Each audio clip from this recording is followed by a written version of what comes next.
Hello guys! In this video, you will learn how you can lock your profile on Facebook. So now, the first thing that we want to do is to open your Facebook app. After that, we will now go to Settings and Privacy. It will then direct you to this page, Settings and Privacy. We can see different options right here, but we will focus on the option Profile Locking. Just tap on that, and then as you can see, lock your profile. When you lock your profile, only your friends will see your photos, posts, and stories.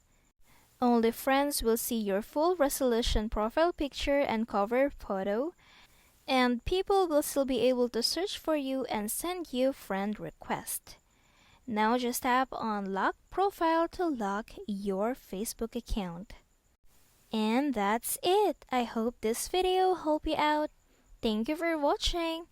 Don't forget to like and subscribe.